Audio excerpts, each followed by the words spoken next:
Hello everyone. So today's editorial related to economy. So economy is one of my favorite subject. So let's decode in simple words. The first heading is uneven growth.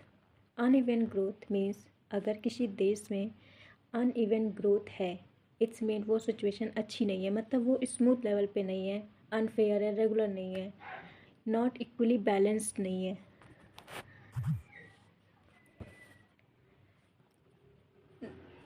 On industrial production data for सितंबर. तो एक ऐसा data आया है जो related to industrial production. So इसे this is IIP index for industrial production. So let's understand. India's industrial growth data for September 2025 paints a mixed picture. On the surface, things looks positive. Industrial output grew up 4.8% in September, the highest this financial year. But when you zoom out, the half-yearly growth is just 3%, the slowest in 5 years. So India's growth story looks uneven, strong in some sector, weak in others. तो इसमें क्या कह रहा है, जो एक data आया for September. Manufacturing sector, आपको तो पता ही होगा हमारी जो इंडियन इकॉनमी है depends on mainly 3 sectors: agriculture sector, manufacture sector and service sector. तो manufacture sector one of the second largest sector of Indian economy.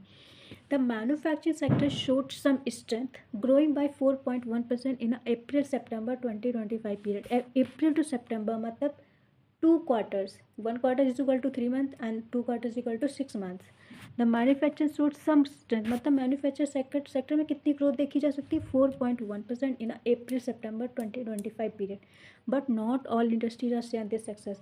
But जो अदर्स इंडस्ट्रीज हैं ये सेम नहीं दिखा रही, इतनी ग्रोथ सारी इंडस्ट्रीज में नहीं आया है. Sectors like apparel, leather, rubber and plastics all have contracted. मतलब इनमें इतनी ग्रोथ नहीं देखी गई, इनमें कमी आई हुई है, meaning they shrank in output. मतलब इन सेक्टर्स में थोड़ा गिरा हुआ है. On the other hand wood, metals and mineral products grew well. और अदर सेक्टर जैसे हमारे वुड हो गया, मेटल्स हो गया, मिनरल प्रोडक्ट्स हो गए, ग्रू वेल, इनमें बढ़ावत आई है. But these are capital intensive not labour intensive. But ये जो हमारे सेक्टर्स थे ये हमारे कैपिटल इंटेंसिव है, not labour intensive, meaning fewer are jobs created. मतलब क्या होता है, हमारे जो सेक्टर्स ज़्यादा जॉब देते हैं जिसमें लेबर वर्क ज़्यादा होता है वो जॉब क्रिएट करते हैं. तो ये हमारे जिनमें ग्रोथ देखी गई है wood, metals and mineral product, इनमें जॉब क्रिएशन नहीं होती है, तो इनमें श्रिंक आई है. Third, mining sector, a hidden weakness. Mining sector is one of the biggest sector, मतलब one of the core sector of Indian economy. The mining industry contract during the same period. सोचो mining industry है वो भी shrink हो रही है, गिर रही है.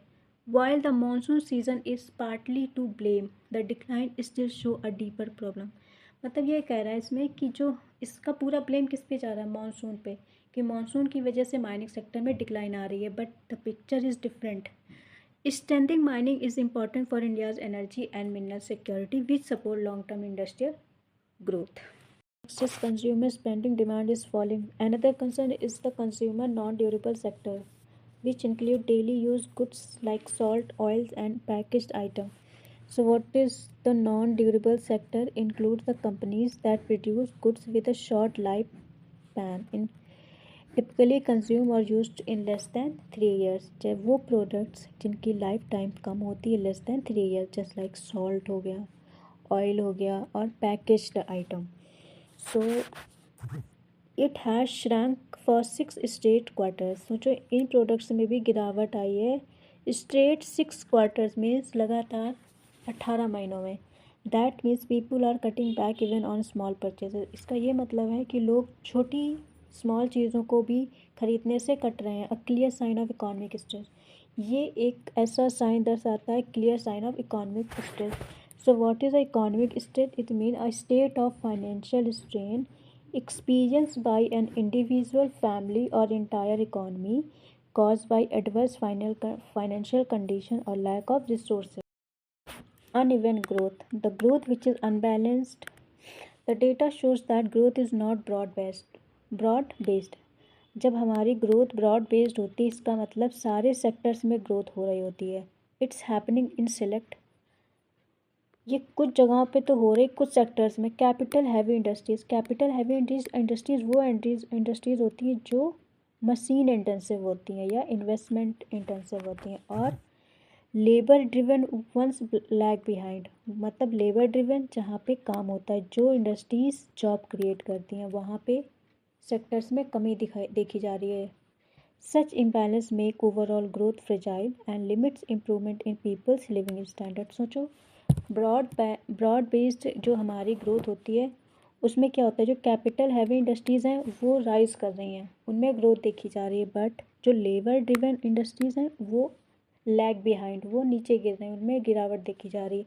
सच इम्बैलेंस, मतलब ये जो इम्बैलेंस है, make overall growth fragile and limits improvement in people's living standard, ये लोगों की परचेजिंग पावर को लिमिट कर रही है और लिविंग ऑफ स्टैंडर्ड को इम्प्रूव करने में भी प्रॉब्लम दे रही है. Conclusion, solution lies in people. The editorial rightly concludes, the only real solution lies in increasing income and creating jobs. एक रियल सोल्यूशन यही है कि जितना हम इनकम को जनरेट कर सकते हैं और जॉब को क्रिएट कर सकते हैं. When people earn more, they spend more. जब वो कमाएंगे ज़्यादा तो वो खर्च भी ज़्यादा करेंगे. एंड दैट बूस्ट डिमांड, और इससे क्या होगी, डिमांड बढ़ेगी, प्रोडक्शन बढ़ेगा और ग्रोथ साथ में होगी. A strong economy grow not just in factories but in households. जब किसी घर में जब इनकम का सोर्स होगा या इनकम जनरेट होगी तो वो मार्केट जाएगा तो उसकी परचेजिंग पावर बढ़ेगी तो डिमांड बढ़ेगी तो इकॉनमी बूस्ट होगी.